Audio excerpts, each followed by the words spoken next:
Ladies and gentlemen, the goal in your life is not to figure out how to be comfortable in your mental prisons, but to realize that you have the keys to set yourself free.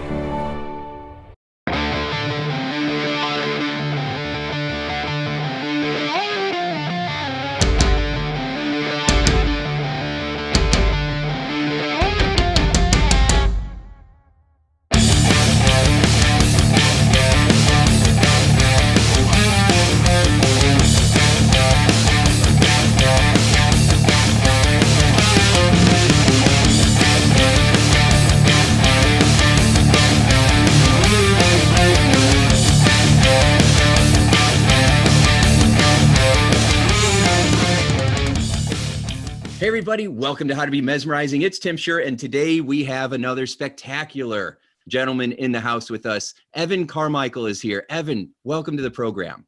Thanks for love, Tim. Good to be here, man. It's so good to have you. So for those that don't know, Evan is a pretty amazing guy. He is, like all of us, struggle with insecurities and try to figure out, are we good enough? Where's our place in the world? How can we contribute and add value? Can I ever be happy and successful in the way that I want to be? And he's been figuring out how to answer those questions and has accomplished some extraordinary things. He has 2.5 million people that follow him on YouTube. He is hanging out with the who's who in the psychology and self-development business and industry. And he's just really done some extraordinary things. So Evan, what would you say is your secret to success? Wow, that's a great first question, Tim. Thanks for that. I would say two things, especially in terms of leaning into difficult situations, is one, understanding that I'm built to serve, that it's not about me, that it's about helping. And then two, constantly reminding myself that I do difficult things. So even this week, for example, and listen, I've had the good fortune to have Tony Robbins on and Gary Vee and Grant Cardone and all those guys. This Monday, I had Kevin O'Leary on my channel.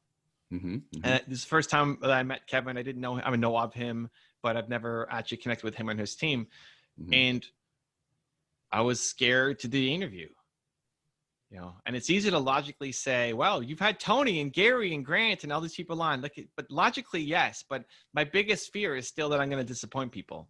My biggest fear is I'm going to show up, I'm going to go live on an interview or go live on somebody's stage and forget my lines or forget what I'm going to say and disappoint people. And so for the hour before that interview, I was researching and preparing and planning and trying to think of what I'm going to ask. And I kind of wasted 45 minutes of that. Like, I knew what I was going to ask in the first 15, and then I spent the next 45 just procrastinating. I couldn't do anything. I couldn't really dive into any other project, and I just wasted time. Yeah.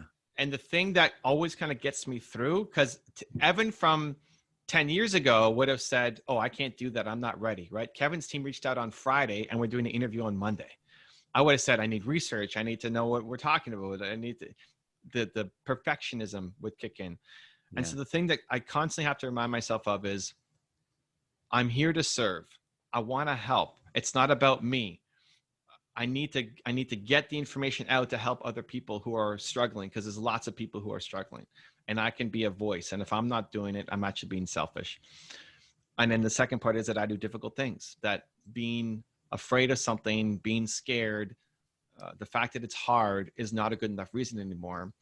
And I think that's just a constant battle. It's easy to talk about things that I've overcome, but this was this week. It's not like, that it's done. I'm done solving it. It's an ongoing thing. And one of my favorite quotes is, beyond the mountain is more mountains. So a lot of people think, well, once I get to the top of the mountain, then that's good. I'm set. But you don't actually want to be at the top of the mountain, because then you hate your life. You like the growth. You want to progress. You want to learn. And so beyond the mountain is more mountains. So I like struggling with these things, because it means that I'm challenging myself and I'm ready for the next level of growth. That's beautiful. That's beautiful. Your third new power belief is that not being perfect is what makes me lovable to my audience. I've had to really work on that. you know, the more perfect you are, the harder it is for people to connect and relate to you. And this is a real mind twist for people, because you want to appear like you've got it all figured out and think, well, I need to be the leader and I need to always be right. And I need to always show this, you know, the perfect side that's going to inspire people. And there's a piece of that that's true, that if you don't have credibility and people don't think you have answers, then yes, they won't follow you. But what ends up happening is a lot of people will see you as being too perfect. And you say, well, Tim is just, he's mesmerizing by default. So I can't do what Tim's doing. There's no way. Like, look at him and look at how he presents himself. He doesn't know what I'm going through. Meanwhile, you probably do. You probably came from a worse situation than they did. And this is why you want to serve and help other people as well. And I really struggled with this. And in the past year, I updated my website to really share my story about going to see a child psychologist and all the insecurities and fears and doubts that I had, and being, you know, a kid in school and hiding under my desk because I couldn't hear properly and being too afraid to talk in class. And why I did that was I looked at my contemporaries. I looked at Tony Robbins, and you know, you look at his website and you see people jumping and going crazy. And I love that. But if you're not already into personal development, you think he's crazy. You think that's nuts. It's like, what's this cult that I'm joining? And so it's that it looks like he's got it all figured out. And then that makes it actually harder for somebody to connect to. And so I wanted to go the other way and connect to the people to make you say, no, hope is possible. I'm just like you. I've been through a whole bunch of stuff and I'm still dealing with it too. And that doesn't prevent me from going off and creating. So if I can do it, you can too. You know, I love you said that. And everybody needs to go to your website, evancarmichael.com, just because it's such a beautiful website. You know, it's so different than a lot of the other sites that are out there. And it really does take you from the very first graphic you have. It takes you on this journey. And you're right. The goal is to learn how to love ourselves. Insecurity is the belief that we are not enough. I'm not good enough. And because I'm not enough, I won't be loved. And then we develop all these ways to try to figure out how to feel loved or special or important. And a lot of times we end up, you know, acting in ways trying to avoid pain that end up creating more pain. Right. And so, you know, the idea of and if you ever want to upgrade that, I can help you real quick to do that, because I spent 30 years figuring out how to help people with anxiety and post-traumatic stress, because that's what I went through, and help thousands and thousands of people shift it unconsciously, instead of trying to logically talk themselves into feeling confident and safe. It always comes back to that biggest fear that we're not enough. And so you're right. There's always more mountains, and no matter how many you climb, there's going to be more. And so the more real and authentic you are, I think that a lot of internet people, I don't know your thoughts on this, there was this idea that you got to be more authentic. And so people took that as, well, I got to fall apart on camera. You know, I got to cry and yell and, you know, do embarrassing things and then show everybody that, and then they'll see how real and authentic I am. And that's not really what it was about.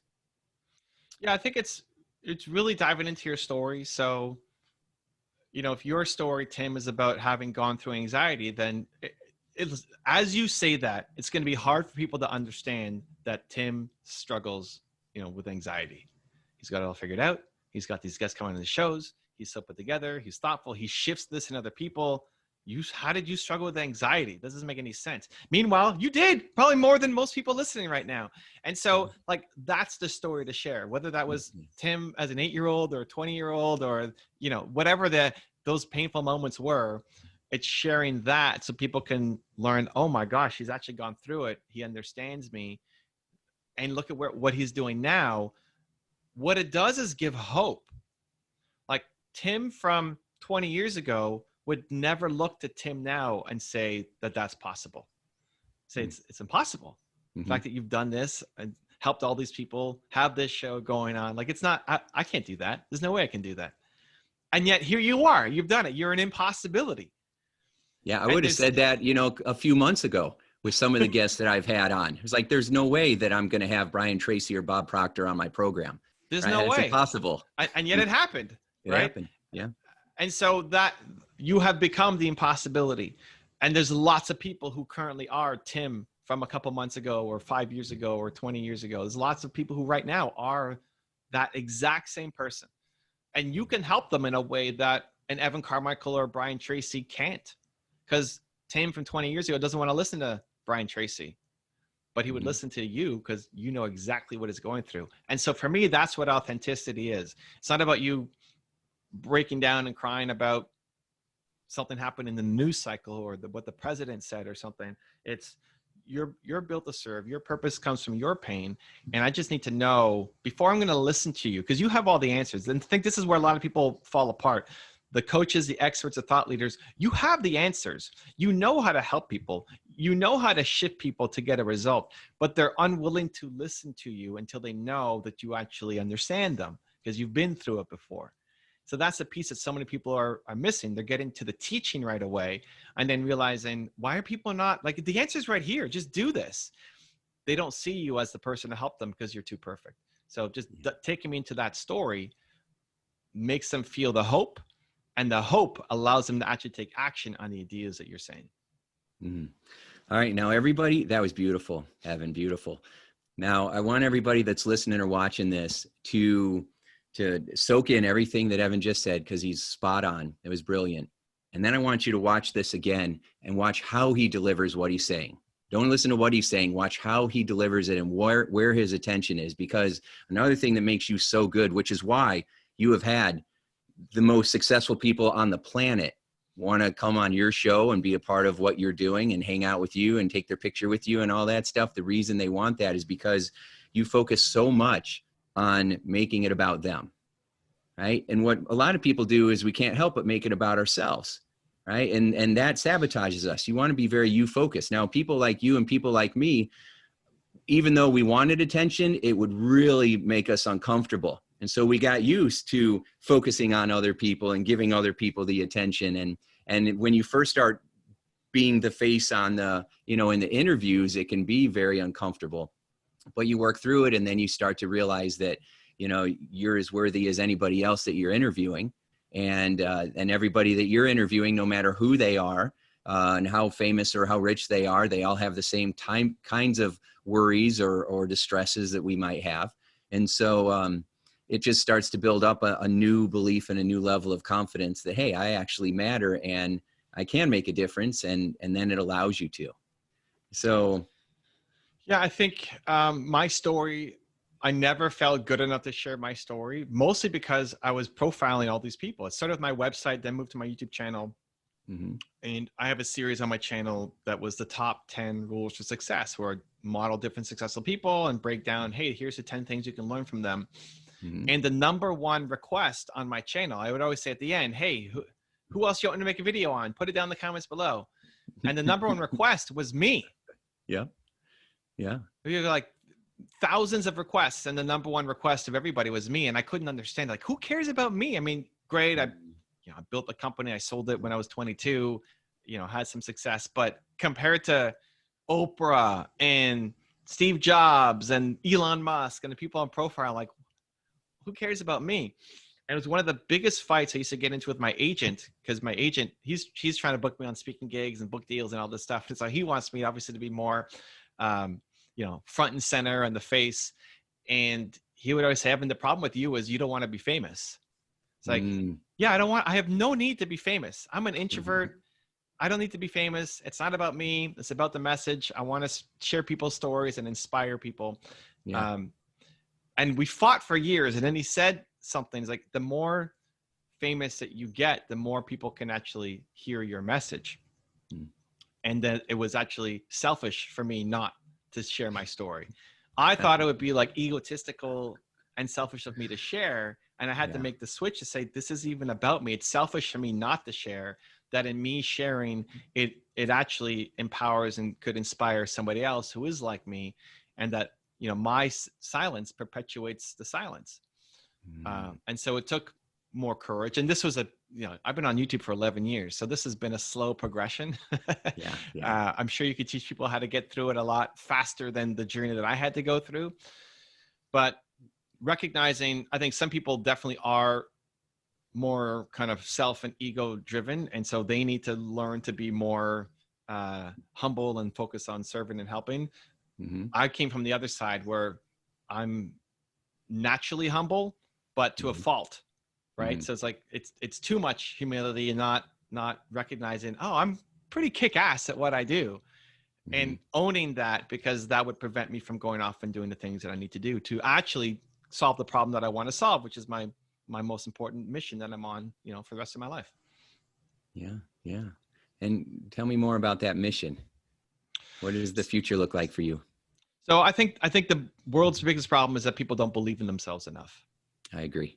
I think whatever world problem, people want to throw out there, cancer. Well, I think the woman who solves cancer could have solved it by now, but she's, a manager at an accounting firm and hates her life because she never believed in herself enough to go to medical school and chase down that career.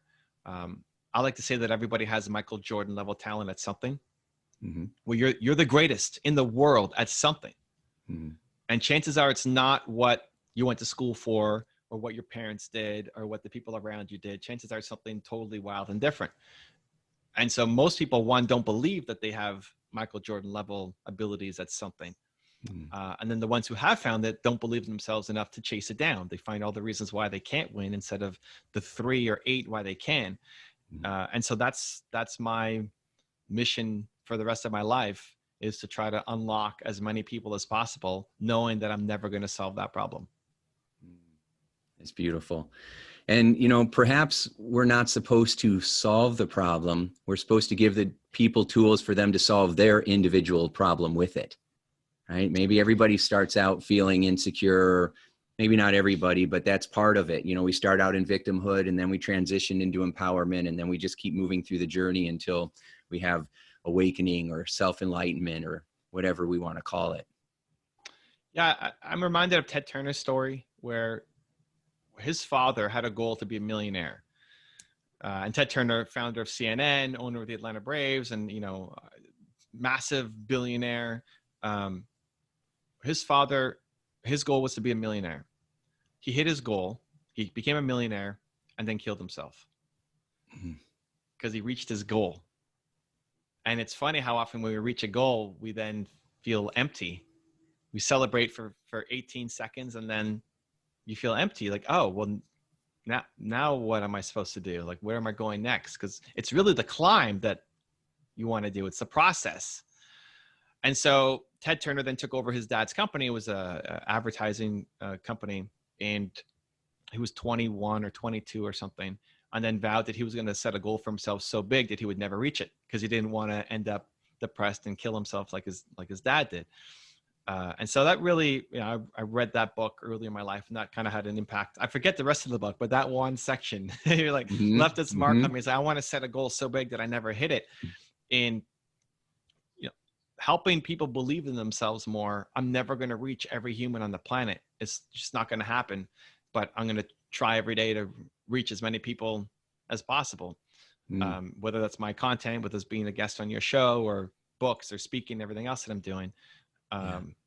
Just like this, the starfish story on the beach. Sure. Yeah. You got 1 million starfish, and the girl's trying to throw them in one at a time. And then the guy says, well, you're never going to help all the starfish. No, but I helped that one. Is that mindset. It's like, hey, I may not solve the problem, I may not help everybody, but I can help one. I can help him, and I can help her, or I can help those 100 people and those 1,000 people. And that's where you actually end up getting deep fulfillment for life, is people want to wake up and know that the work you're doing today matters, that it means something. If you woke up and felt like today you were going to do something that would mean something to somebody and help shift them in a positive way, you're going to have so much more energy, light, positivity, happiness, compared to if you woke up today and felt like nobody cares. Doesn't matter if I show up or not. And I think that's where most of America and most of the world lives, unfortunately. And again, I'm just trying to shift as many people from that side to this side as possible. Yeah. That's beautiful. I love it. Sometimes I haven't read that book about Ted Turner's dad, but it's not just that we hit the goal. It's what we think we have to sacrifice to hit that goal, right? Or it's the beliefs that, something's supposed to happen once we hit that goal. And then when that doesn't happen, then we lose, whatever it is. It's not the situation you go through. It's the meaning that you give it. And a lot of times we have these meanings that we create in our mind, these beliefs that we have in our unconscious that we don't even know are there, and that we did not create, that we absorbed when we were younger.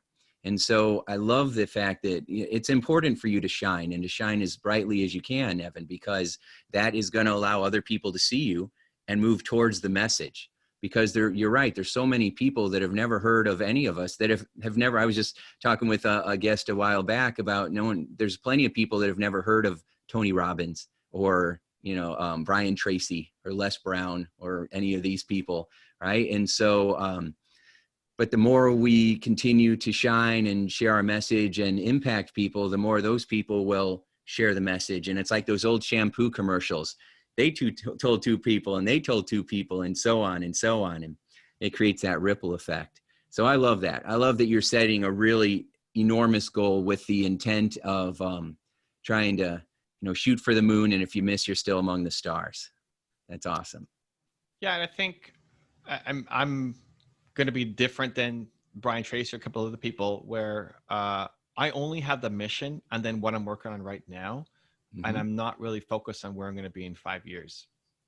I don't think you can, with any degree of certainty, predict where you're going to be in 5 years. I think if you looked at where you were 5 years ago, Tim from 5 years ago couldn't predict that this is what you'd be doing in 5 years. That is correct. With like 0 degree of certainty. If you're growing, I mean, if you have 0 growth in your life, then sure. Okay. Like, you're going to be doing the same thing in 5 years. You can kind of predict that. Just 50 pounds heavier. What's that? Just 50 pounds heavier. But like, if you're learning and growing and investing in yourself, next year you'll be different than where you are right now, let alone in 5 years. And so I don't know where I'm going to be in 5 years. I have no idea. 10 years, I have no idea. Doing something amazing, but I got a mission. Yes. That's driving me. And then I'm working on what I'm working on right now. So, being on your show helps fulfill my mission. It's another chance to reach a new audience and meet another great human who's on a similar path.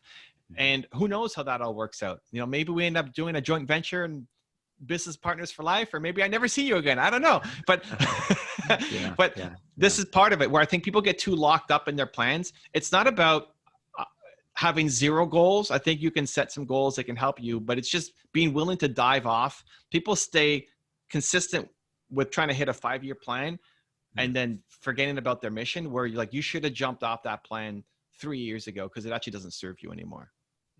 Well said. Yes.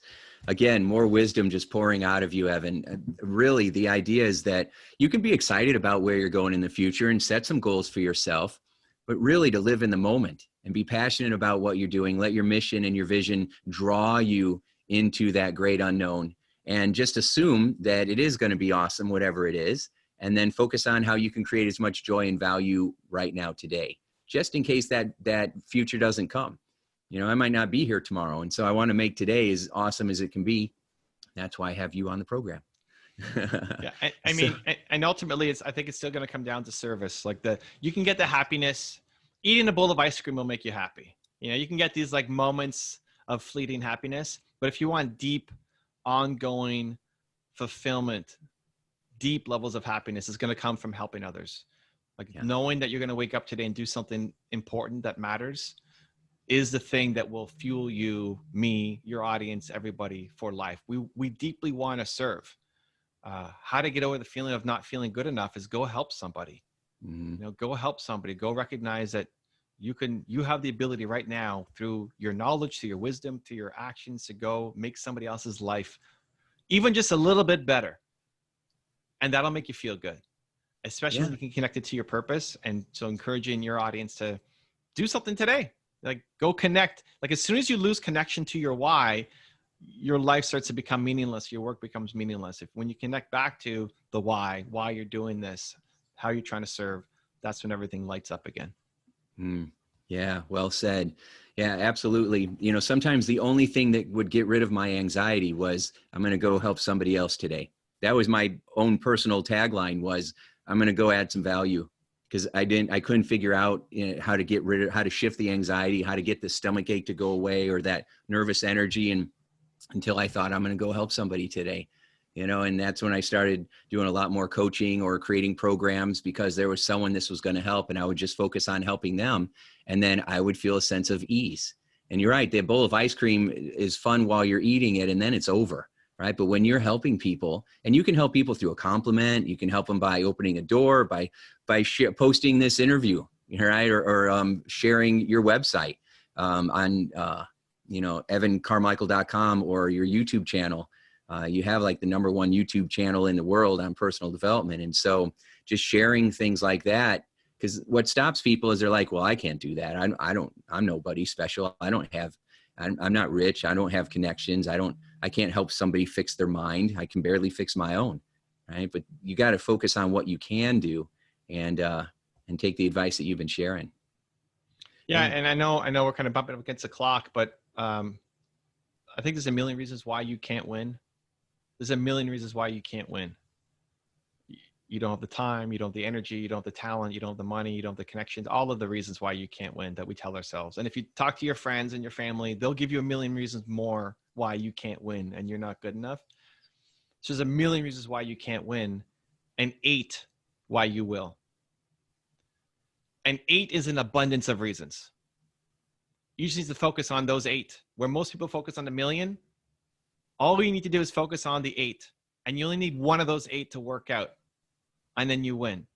And it's just that shift. I know it's in the work that I do and the work that you do, just trying to make people shift to believe in themselves that, hey, you can win. If you keep focusing on negative, you're going to get negative. Focus on the 8 and let's win together. Well said. Evan Carmichael. Evan, thank you so much for being on the program with us today. The advice is spectacular. You've really been mesmerizing. And thank you so much for all the service that you're providing, because I know that that's where you're really driven from the heart. And so thank you so much for being an inspiration. Appreciate you, Tim. Thanks for the vibe, the energy, the great questions. And I'm so pumped that you decided to do this too. Thanks for inviting me. Yeah, you're welcome. Hey, everybody. All right. Evan Carmichael. Evan is a pretty amazing guy. He has really taken the world by storm, and he's interviewed some of the greatest minds in the world and then also put together these incredible videos. That's why his YouTube channel is so popular and #1 in personal development. And so go check out, do a search for Evan Carmichael in YouTube, and he'll pop up right away, and visit evancarmichael.com, and you will find that you have a lot of pretty extraordinary resources that you'll be able to use to make your life mesmerizing. So thanks so much, everybody. You take care of yourself. We'll talk to you soon. Hey, would you like more free tips on how to be a mesmerizing leader? Then check out mesmerizingleadership.com, and also hang out with me on Facebook, facebook.com/Tim Shurr. Thanks so much, and make your day a sure success. Hey, it's Tim Shurr. Would you like to learn my best secrets for how to be mesmerizing? Then head over to www.survivingtothriving.me. That's www.survivingtothriving.me. I'll see you there.